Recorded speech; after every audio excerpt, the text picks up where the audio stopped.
is sponsored by Sue Minahan. Welcome to Talk Cosmos, the show where Sue Rose Minahan and her panel of guests bring you insightful conversations to awaken consciousness for soul growth. Come journey with us through astrology's energetic cycles and get ready to understand your path in the cosmic roots of the stars.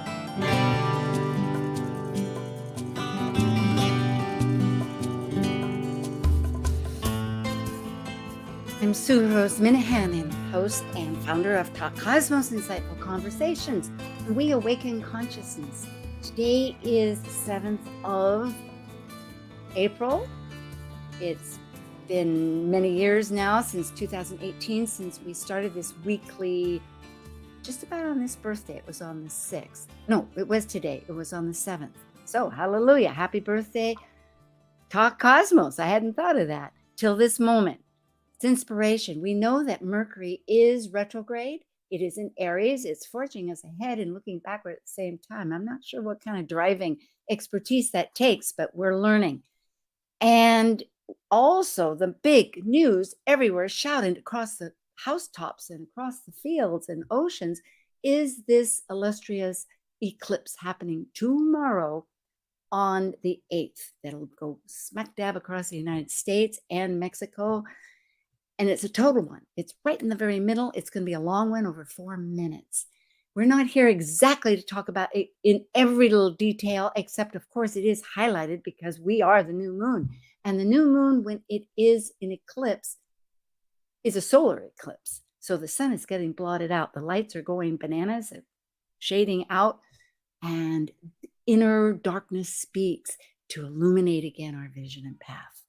So with that said, there's so much more to say, but I do have a most special panel here, the Archetypal Symbols panel, and we look at things from many directions in order to give a total picture. So thank you, and we are now ready for Archetypal Symbols. Synthesizing the new moon consciousness through archetypal Sabian symbols, numerology, lunar mansions, tarot, and astrology, all together illuminating a new moon vision story. This is your Archetypal Symbols panel.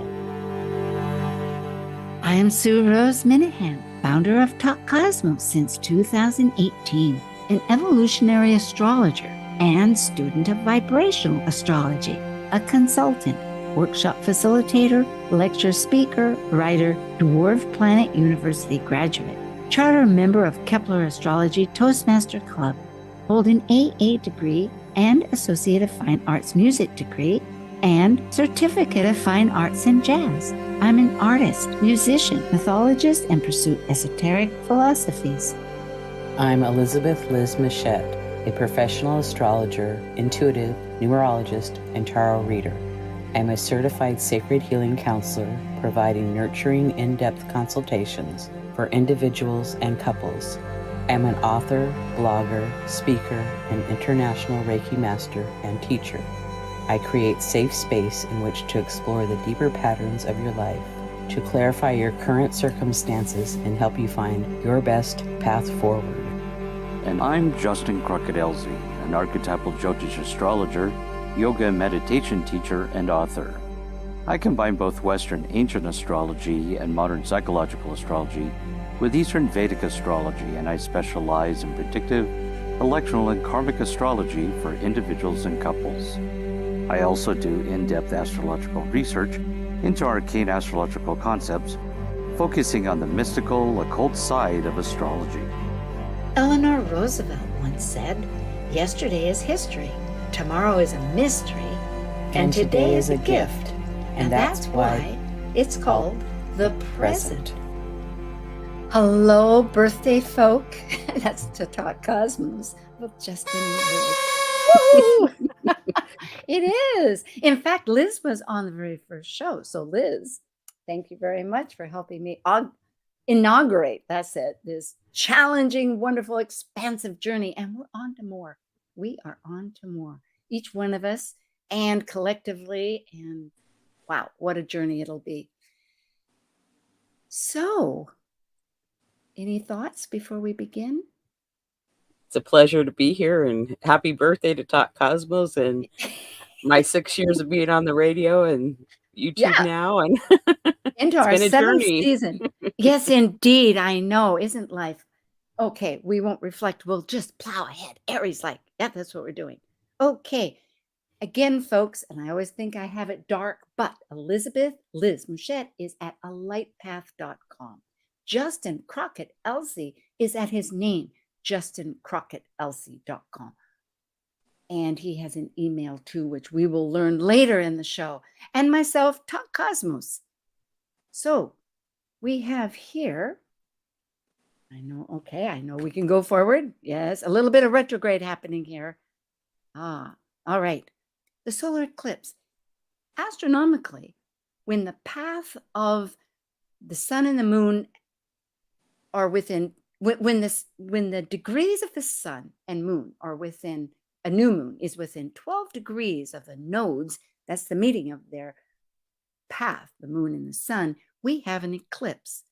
The closer in range, it's a long span over, the Saros cycle is a 1,200-year cycle. It's 18 years before the one, many cycles into one. The point being that it needs to be within this 12 degrees. So right now, as we will see, it's very close, and it is a total one. It's 19 degrees and 24 minutes of Aries. Life is renewing. Aries is fire, drive, action. It's assertive. And it's our identity. It's the very first house in the zodiac. The dominance is you get too full of yourself, right? At any time, we need to be tempered by love and by consideration of others.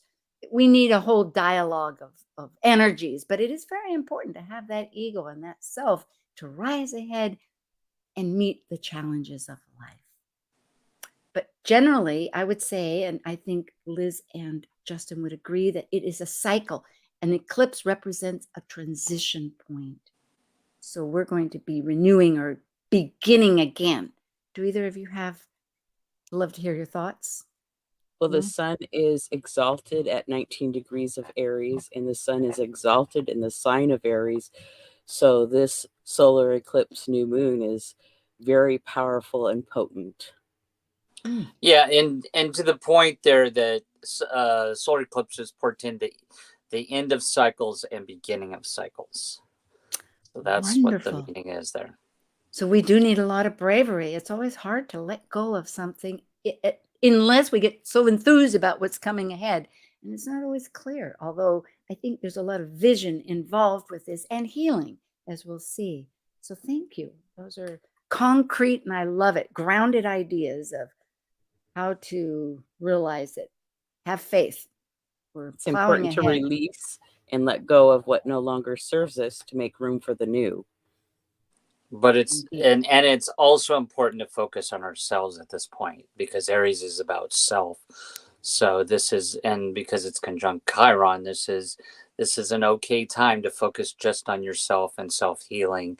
And so really focus there. Yes, so that we can serve life better, can't we? And the numerology assists us. If we break those two numbers apart, 1 is leadership and 9 is completion. So it's really endings and beginnings. Liz and Justin? Yeah, finishing up the cycle to begin anew. I love it. So we, both of you are saying, we need to be that leader, that creativity. There is support from the universe. And I think that's really what Archetypal Symbols demonstrates with every presentation. Stay with us through the whole program. You'll see how it all ties together. The mirror keeps reflecting itself to assist us. And here, the arcana in the tarot is number 4, which is a major arcana for those that most of us know. The tarot, there's the major and the minor. But here it does. Go ahead, Liz.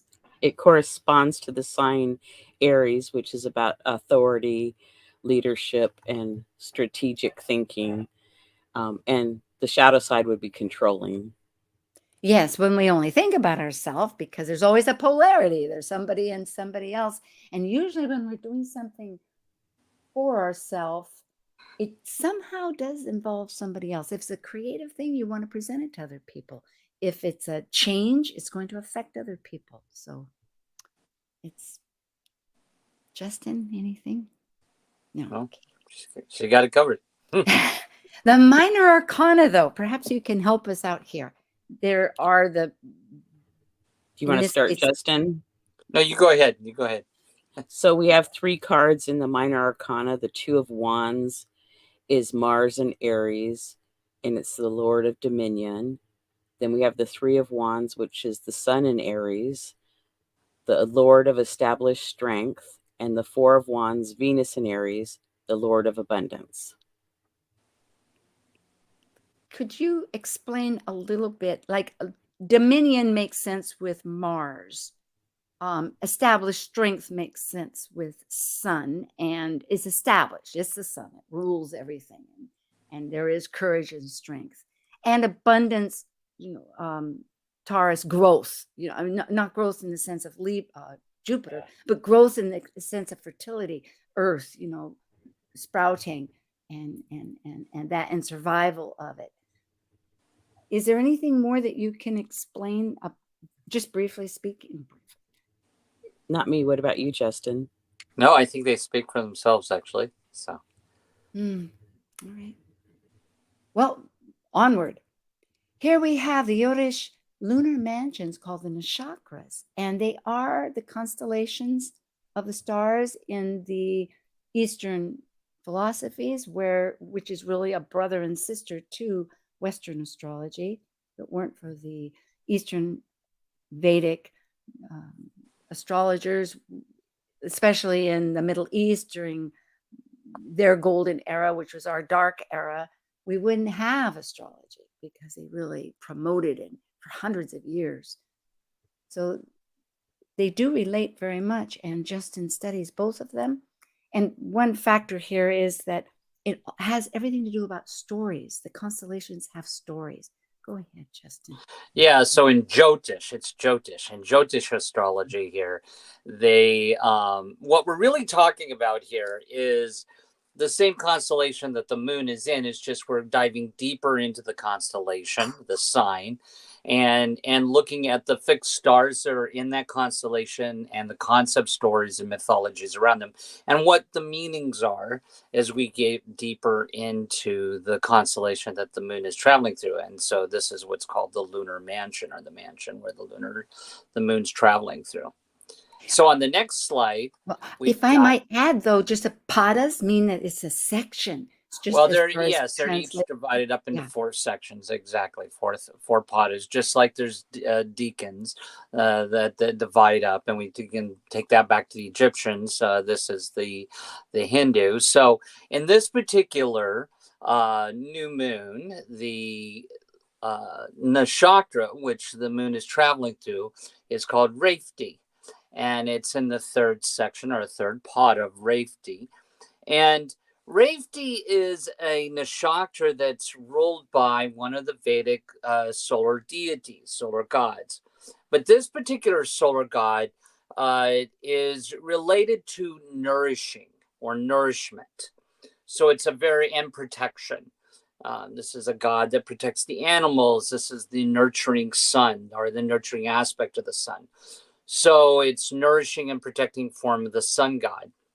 The ruling planet is Mercury for this nakshatra, and the ruling deity is Pushana, which is one of the solar gods. The symbol is a drum or a pair of fish, and the basis above, as we say, is above below. The basis above on this is cows, because cows then nourish calves, and that's the basis below, cows and calves. So this is what we're talking about here with this. This solar eclipse, again, back to self. This is a great time to nurture self, and I think, as we'll see as we get into the rest of the Sabian symbols, we'll start to see this word nourishment, or nourishing and taking care of oneself and healing oneself, comes out. So that's it. Thank you. Yeah, Aries actually has a lot to do with nourishment also. In Western mythology, there's a famous story, the Golden Fleece. And the Golden Fleece begins actually with the birth of a ram and a calf, and a small, with between a ewe and a ram, because in mythology, beautiful maidens were often desired by the gods. Might say that they're very much akin to that consciousness. This is how I see it. So this one beautiful maiden was desired by Poseidon, that rules the ocean, as behind me. But in doing so, he went to an island, and men came there, to the point being he had to protect himself and become a ram, and she ewe, from the people that came to the island in pursuit of her, and because she had many suitors, and they were killing the cattle. He had made all the people cattle, therefore he made them wolves. But the point being, they had the Golden Fleece, they had the ram, and subsequently this gift, the ram could fly. There were two children of the clouds. In other words, there's a lot of mystical energies here who had two children, a son and daughter, and left. Clouds leave. You could say clouds are nebulous. They're like transitions between this and that. And they also bring water and into the nourishment, into the air to feed. So the cloud goddess sent the ram to collect the two children who had been wandering in the forest, to go to the land of the son of the sun. That's S-O-N of the S-U-N. It was a long journey. The daughter fell off, and you might say fell back, to be supported by the ocean, by the timelessness of the ever-giving fractions, whereas the sun constitutes that energy that you're seen in. It evolves much further. There is the Golden Fleece. There is Jason. It's a very involved, very much in-depth story that's taken me a fair amount of time to interpret and look at. But the fact is, it remains that there was this nourishment to protect these children, and there's also this identity that to be found. So it does, and along with Pushan, the solar god, it's most fascinating how one story can lend itself to the other. But then back at that time, these cultures were connected, actually. So it's a fascinating development. Do you have any other comments, either of you? No. Sabian symbols. They were channeled by spiritualist medium Elsie Wheeler with the assistance of astrologer Mark Edmund Jones in 1925. There's 360 degrees to the astrological chart, and there's 360 Sabian symbols, or archetypal symbols, we could call them. So you can go to the next slide. Well, to find the Sabian symbol, we round it off. We go to the next degree. So here we have the past, present, and future. But in our case, we're going to do 4. We're going to do the past, the present, the Sabian, which is rounded off, and then the future. So it's a whole picture of itself. And here we are. This is the chart. We're using the Eastern Coast chart located in Washington, D.C. It's a political year. We're going to keep focused on this particular chart. And in this case, at this particular time, which is 2:21 p.m., that's tomorrow in the afternoon, and there will be times around the world that we will give later, but the ascendant is in Leo. It's being ruled by the sun. And the MC is in Taurus, which is ruled by Venus, and the actual new moon eclipse is in Aries at 19 degrees, as we have discussed, and is ruled by Mars. So most interesting, Mars and Venus, the cosmic lovers are very potent in our particular chart, and the sun of our ego. So we're all experiencing a great transition, I would say, here. But we will be looking at these Sabian symbols for all of these degrees. I can go to the next unless somebody has a thought. Yes, that's fine. So beginning with the ascendant, we're going to go between 15 to 18 degrees. And we're not going to read all these, but we're going to just, at best to our ability, and people can always go back and look at this more in detail. But generally, it's a pageant from the past. And there's cheering people. So it's releasing these energies, and it's dramatizing this unconscious aspirations, which is very instinctive and primal to us. And it's a demonstration. Liz? In the present Leo 16, a storm ended, and the brilliant sunshine, the joy and power of new beginnings. Justin? And the Sabian of which we're moving towards here is a volunteer church choir singing religious hymns. And really, this is the key word here is togetherness. Go ahead, Justin. You can finish us if you'd like. Well, go ahead. You go with the fourth one, because I wasn't really sure why we did the fourth one, to be honest with you. Because because for us, it's always, it's in 16 and the next is 17, which is a Sabian, but then that's what's going towards this 17. There's a further development. So we're looking at a larger arc. That's all. So I will say there's an alchemist, and it's an experiment. So isn't this interesting? This is really what we're doing. We don't know what the unknown is. When the lights go out with an eclipse, it opens up a new vista. And that's really where we've let go of something, and we learn what that was as we begin to experience this new vision and going ahead. And here it is, a hidden process, and it's the thrill of that discovery. It's alchemy.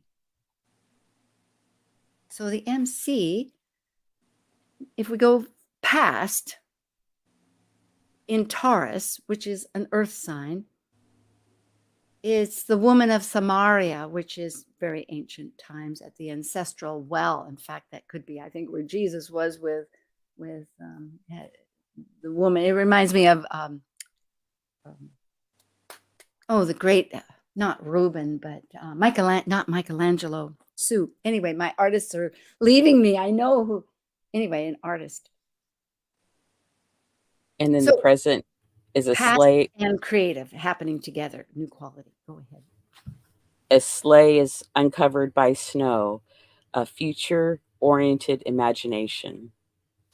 And the Sabian Taurus 9, which is what we're working towards, is a fully decorated Christmas tree, which is just this faith in cyclic renewal.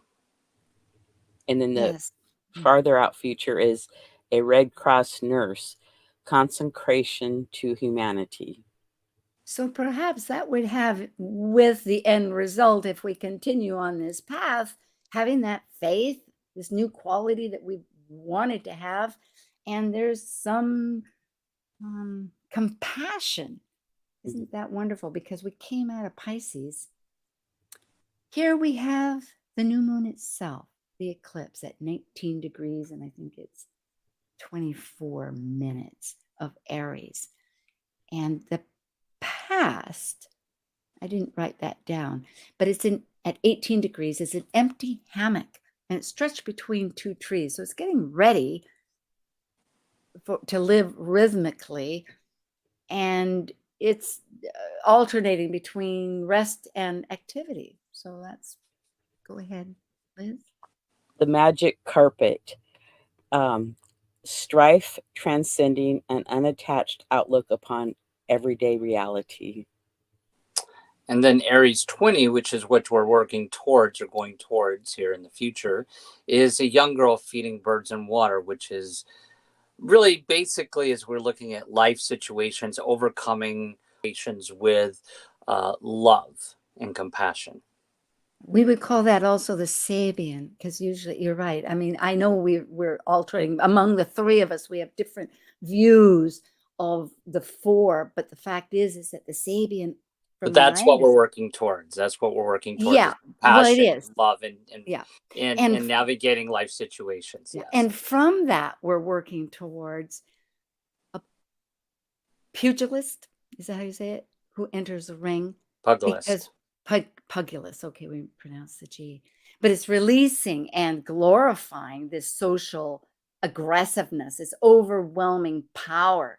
And to be honest, that is part of what we're doing presently. Is the challenge here is to overcome the strife in order to be creative. It's that transmutation that we're really looking at right now, of love into love, which is the whole key. Liz, do you have some comments here to tie this together? Well, it's like we're just moving through the rhythms of life and imagining a new beginning, and coming from love and trying not to be overcome by the power. Yeah, it's always reminds me of the ring, right? The hobbits.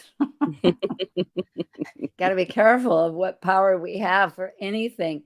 Here we have all the words, and I'm going to leave it to the both of you. Please just express how you would. Well, a lot of it talked about new beginnings and being in joy and love and togetherness and having a vision. So, I mean, they kind of all speak to the same part, in my opinion. What about you, Justin? Yeah, I would agree. I think the ascendant showing how we're moving forward into this situation at the moment of the solar eclipse is really sort of this looking at a new beginning here with this togetherness with others. We're all watching an eclipse, and of course, what we're trying to work towards is sort of being present in the moment and having faith and our fellow man that every person's good at their basic. Every person's basically good, and then what we're kind of coming out of this is really, as we were talking about before, is really focusing ourselves and living in a very much more balanced way, rhythmically way, and kind of, how do I say, kind of stepping back and observing things, what's going on in the collective, and kind of sometimes take an observer or unattached approach to it. And then, of course, just leaning into the situation with power and love and where we're moving forward with, I would say. A great alchemy. Thank you so much. It is truly transcending what has bothered into creativity. Well, we are now ready for our little break, and we'll come back with Archetypal Symbols panel with Justin Crockett, Elsie, Elizabeth Taylor, Elizabeth Mouchette, our famed lady, and myself, Sue Minahan. We'll be back. Hear us. Thanks. Bye.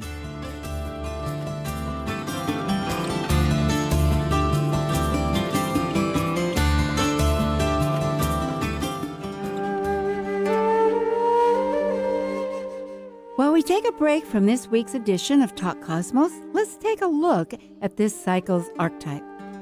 We're currently in the period of Aries. By leaving a cycle based upon completion, the energy of Aries sparks initiation, creating action to separate into a new cycle of life. It's a fire sign, which means it will involve great emotion. And because separation may create resistance, it also takes great courage to break away to new ways of becoming. This is Martha Norwalk, every Sunday morning beginning at 9 a.m. Thanks in part to Natasha Venter at intuitiveclarifications.com, we cover the world of animals. This week, April 14th, it's Best Neuroenergetic Balancing, Rasmussen Reset and Energy Codes Sunday. Dr. Nels Rasmussen and Sister Linda Rasmussen join us. Together, they'll take your phone calls and help you or your animal friends with emotional, behavioral, or physical issues. Hope you can join us for Martha Norwalk's Animal World, Sunday morning, 9 a.m. to noon, right here on Alternative Talk, AM 1150. Talk Cosmos brings insightful conversations to awaken consciousness for the soul growth with hour-long programs every Sunday at 1 p.m. Pacific on KKNW. Talk Cosmos weekly programs are also available to watch live on the Talk Cosmos YouTube channel and Facebook page. While you're there, make sure you click the like and subscribe buttons so you get the full Talk Cosmos experience. Or if you'd rather listen to the show archives with audio only, the entire podcast collection since 2018 is available on most podcast carriers. And to find out about upcoming programs, sign up for the newsletter at talkcosmos.com. So grab your coffee, tea, or kombucha and enjoy the show. On the path to good health and well-being?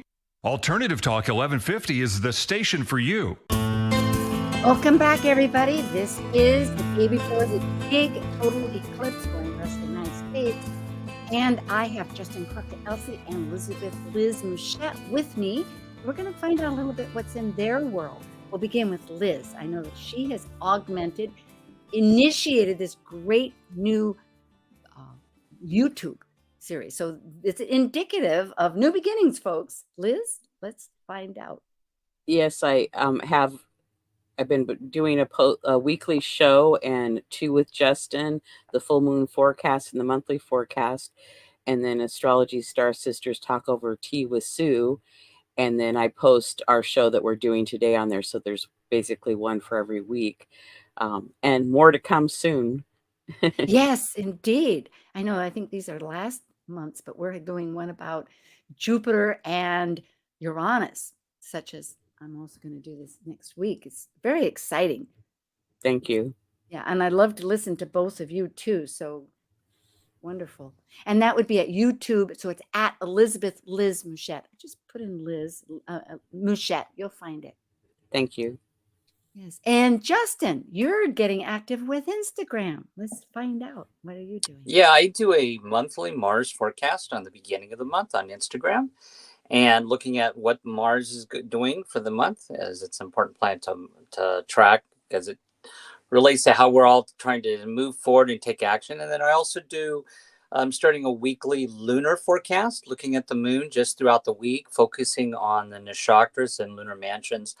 And then I'm also starting an Ask the Astrologer series on Instagram. So people can find me at Astrological Yogi on Instagram.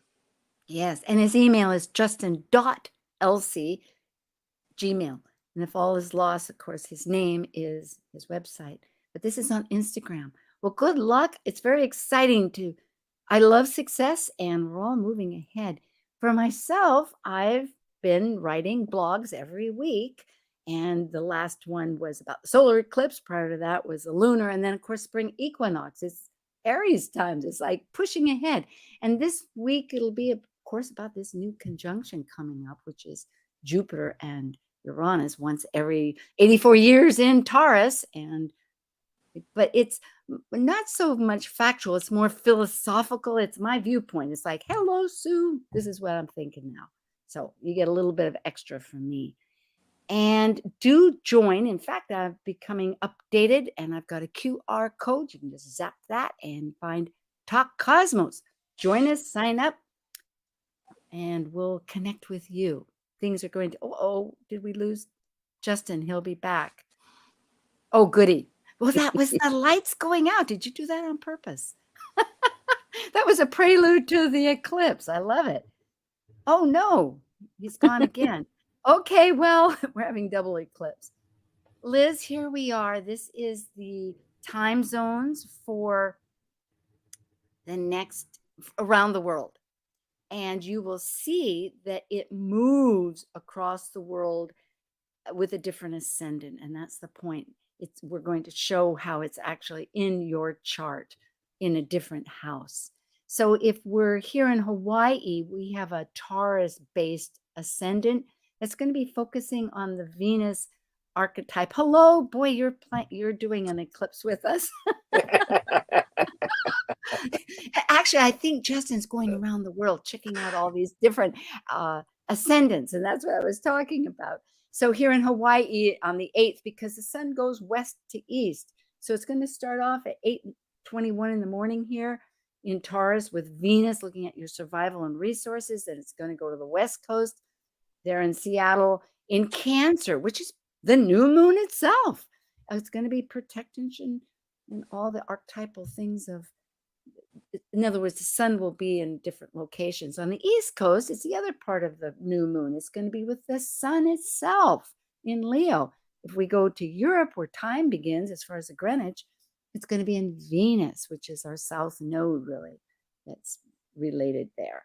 Further, in the next day, according to us, but not for them, down under over there in Australia, it's going to be in the morning on the next day, and it's actually going to be in Pisces. It hasn't quite entered. It's moving. Here, I won't go into all these. We can do this together, but it shows the quadrants, and I made a little error, Liz. It'll be for England, where it's universal time, is going to be in the third quadrant. So apologies. I'll try to correct that on the when we present, when the live goes. Anyway, I'll correct it later. So here in Hawaii, it's in these fourth quadrants, though, are in the 11th and the 10th house. And what I find interesting, and I'll let you both, if you would like to comment, I'd love it, is to see how, if it's because we have a Taurus ascendant, we're in a sextile relationship with that with that new moon. Whereas it changes in its dynamics, how we look at that new moon. So maybe we're nourishing in a sextile way that how to protect ourselves. I know since the fires last summer, Hawaii is really looking at very much our resources and how are we operating, with the people here that are Hawaiian. Justin and Liz, you want to go ahead with? Well, I would just say, like, depending on your location, like if you're in Hawaii, the eclipse in an astrology chart would be in the 11th house about networking. And if you're at Pacific time, it'd be in the 10th house of social status, and Eastern is the 9th house about beliefs. Universal time is the 7th house of relationships, and Australia is the 1st house of self. Yes, very good. And actually with the West Coast, it's going to be in a square. It's going to be a lot of action because it's Aries and Cancer. It's like, how am I going to, that self-survival, with how am I protecting myself and what is important with my tribal group. And on the East Coast, it's going to be a trine. It's going to be that Leo, a forward action of identity. But over in Europe, it's really a self and others. And you just think of the political structure of the world, and we are changing. Over there, they have wars and their relationship with the other worlds. So it's very interesting how astrocartography wise, and this is in the Porphyry house system, how things shift. So if we're going to relate with people, it's important to realize their identity, that their environment is, particularly because Mercury is retrograde in Aries right now, how we see things is a little individualistic. There are some observations. Mars is ruling the solar eclipse, also rules Mercury right now, both in Aries, and Mercury is retrograde and will be from the 1st to the 25th in later degrees. It starts, I think, from 27 down to 19, is it? I'm not sure. I didn't check that, but we'll be talking about that in later shows. Out of bounds. Vesta, our hearth and home in Cancer, and Ceres, not very much, but nurturing, from grief to claiming that nurturing. Justin, I think we both, and Liz, we have ideas about, rather than me just speaking about how that relates to whether the chakras or all of it, it sort of ties together these, just Vesta and Ceres. Well, the nurturing part is very much so, but go ahead, Justin. Yeah, no, that's what I was going to point out. I think, when we look at this solar eclipse, as much as it's about ourselves, it's also about our relationships. And I know Liz has some really great concepts about out of bounds and how these two asteroids, goddess asteroids, which relate to our home and nurturing, how we get nurtured from others. So I think this is how the nourishment comes in, and when these are out of bounds, that people are out to go outside the boundaries of nourishment, and how these asteroids may go above and beyond or not enough. So that's all I would say about that. Yeah. It's a very intense, the planets are so tight. They're between Pisces and Taurus, which is always in one section. It's like very tight, called a bundle. It's extreme focus. Mark Edmund Jones, the one that did the Sabians, came up with these 7 planetary patterns. And right now, it continues to have Pluto as a lead planet, which is transformation. So we're all in this transition. It's very powerful. Yeah, But I was saying that Liz actually pointed out yesterday that after I said that all the planets, with the exception of Pluto, are all in these 3 signs. So we're dealing in that area of the sky, which is, Pisces, Aries, and Taurus. And Liz did point out they're all within 70. There's a 70-degree window here. So that's where a lot of the focus of this energy's at, especially with the solar eclipse. And that's what a bundle is when it's that tight, because there's other patterns, a bowl, etc. Exactly. Good points for the details. And we could call Pluto the singleton because it's out of that group. I mean, it's still close enough to be a bundle, but it's still far enough away from all those other planets that are bundled together. So it's a singleton right now. It is, although I will say that we'll note that it's also sextile to Venus, I believe. So isn't that wonderful? We're looking at our values, and again, Venus rules both Libra and Taurus. So of course, it's not just relationships, it's a whole spectrum. It's our relationships, it's our survival of self, which has everything to do with Aries before it, our identity. Although in Venus, it's more our resources and our survival, our self actualization, you could say. So Uranus is going to shift the boards. It's going to shift things up in a week, a couple of weeks. On the 20th, it conjuncts Jupiter. So things are bouncing along. Okay. Well, we have this chart, we have a lot of conjunctions here. So that's really an interesting point, I feel, with, the North Node, the Sun and the Moon, Chiron, Eris, and Mercury all in Aries. So we have this big bundle of planets that are pretty close to each other.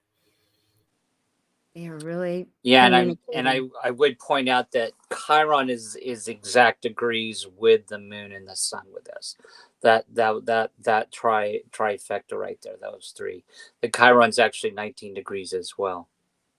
Yeah, the health. We've mentioned this over and over. Let's just explode on this whole idea. Explode among ourselves, because it really is this what is healing? What is health? Hygeia, the asteroid, is right next to Venus. So we have these intense connections, like little birth points that we're trying to incorporate. Yes. But I think that there's a big opportunity for a lot of healing to occur. It's like to have better relationships with people, have better communication with people, of how we speak, that instead of, and even speaking to ourselves, because sometimes we're our own worst enemy. It's like, speak with kindness to ourselves and to others. It's huge, I believe. That is the fundamental part. I think in our pre-chat, it was brought out, Justin, you brought it out, that universally we're all dealing with our own identity to a core point that, of course, is in relationship with others. But that part of ourself, shedding those old stories, I'm elaborating on this, whether we brought it up or not, but we're having a conversation now. This is the bulk of our conversation, is tying all this together. And it is really, how are we allowing ourselves to get past what restrictions we may have had, because it's that new moon, of course, is opposing the South Node in Libra, and everything has its shadow. Maybe we've gone too far to the other side of somebody else's identity and we haven't spoken our truth. Yeah, and Chiron in Aries, for those that are just learning astrology, Chiron, which is the wound in life, when it's in Aries, it's about the wound of self and valuing oneself. And so I think this is a great time to pay particular attention to how we're not valuing ourselves, and how can we value ourselves better, or to nourish ourselves here. So it's a good time to think about, are we being valued, and in that, are we valuing ourselves? Well, and And if we don't value ourselves, how do we expect other people to value us? that's right. And then we fall into that projection where Libra, unfortunately, because they're so oriented with the other, thinks that person is doing such and such, not realizing the only reason they see that critically is because they themselves hold that in some way. It's a very difficult glass house to shatter, is your own glass house with your own stone. It's like just making those. But the beautiful part about it, I just realized, is that then you can make a mosaic of all those different colors of the glass and make a new picture. And Here, Mars and Saturn are also conjunct in Pisces, and I think that'll be exact in a couple of days, if I remember right. I think on the 10th. yeah, Yeah. Ceres, looking at this chart, as for those people, you can see that cross. I mean, there could be different ways to do a T-square, but that's what it's called, is because, as we'd indicated earlier, Ceres, who's a dwarf planet, also called an asteroid, but she's a dwarf planet. She's on the inner realm, not with the other dwarf planets, but between Mars and Jupiter. And nurturing, because she is the astrology is about grief. She lost her daughter. It all has to do about agriculture and the cycles of birth and rebirth. And it's our birth and rebirth. And it is that process of taking what grieves us and finding a way to be creative about it, making lemonade out of the lemons, or making a beautiful picture or poetry, or deeper yet, a purpose that serves other people. I'm just not trying to lock in anything. I'm just only trying to be expansive. Well, and whatever that grief comes from, it's like maybe journal or get some help with it. With this new moon, it's a big opportunity to heal some of that grief. Yes. Yeah, and I would also say Ceres and Capricorn is, and it's not just grief, but it's also where if we have Ceres and Capricorn, we strive for stability in groups. It's always looking for that authority, that stability, that structure. Capricorn structure. And so the fact that it's T-squaring the nodes here in the new moon, and that about self and relationships, this could be a time when we actually have some relationships change, and it's changing our structure, or and in our group structure. And so we may have some friends that we kind of say, well, that person's not valuing me anymore. I'm going to leave that person, or I'm going to leave that group because I'm not feeling valued. So it's asking us to evaluate our relationships, but then at the same time changes how our Ceres is reacting, and looking for that authority and structure and stability in a group. So this could be the time when you say, you know what, I'm going to join a new group, or I'm going to evaluate relationships. And there could be some dynamics there, being Capricorn and Aries and Libra, to where there may be a little bit of tension with that. But it's something I think that we're learning to work through here. And that goes along with what I said, that sometimes we have to release things to let in the new, because it could be upsetting at first, but sometimes when you move through it, what's on the other side is so much grander and bigger and better. It is part of that unknown, just like the eclipse. It shuts everything down, and perhaps our focus was on one thing, but when the lights come back on, we see something different, just like when lightning comes. It's the same idea. It breaks everything apart. So it really is exciting to consider. I love this idea of the authority within, because maybe we've given our authority just to somebody else, and for perhaps our stories supported that, but now we can shift those stories. We have Mercury retrograde in Aries, so it's the same during this entire time. It's shifting how we're looking forward and backwards, how we're moving. And I think, to Liz's point, we didn't talk much about it, but that Mars Saturn conjunction in Pisces is bringing a certain level of tension with what our fantasy is and what we've wanting to imagine maybe within our relationships or maybe within ourselves. And so I think the and I know Liz could speak to this, but that Mars, I think Saturn conjunction in Pisces is kind of waking us up a little bit to some things there, and so there's needing to be some action that's being taken here. And if nothing else, that is a singleton in a sense, a singleton, a pair, you could say. I don't know if that's technologically correct, but the fact is there's inconjuncts, meaning there's but Ptolemaic, yes, thank you very much. It is still pretty isolated, meaning it isn't isolated. I don't want people to think that, but it is tricky, as you're saying. It's not an easy flow or just an easy connection with other parts of ourself, because really Mars and Saturn, when they're put together with vibrational astrology, you do the dirty work. You are okay with doing the nitty gritty work. It's action and it's what's essential. And that's not always such an easy path to find, but it is a dedicated one. And I think that is the big goal. You're right. It's like hanging out there. Well, it just means that if you're going to take that action, you're going to encounter some limitations as well. So it's doing the hard work, and there's going to be some limitations and working through some things. What are you going to say about that, Liz? Well, I suspect that if there's been some secrets or shady stuff going on below the surface when Mars and Saturn meet, that those are going to be exposed. That's what I'm going to say.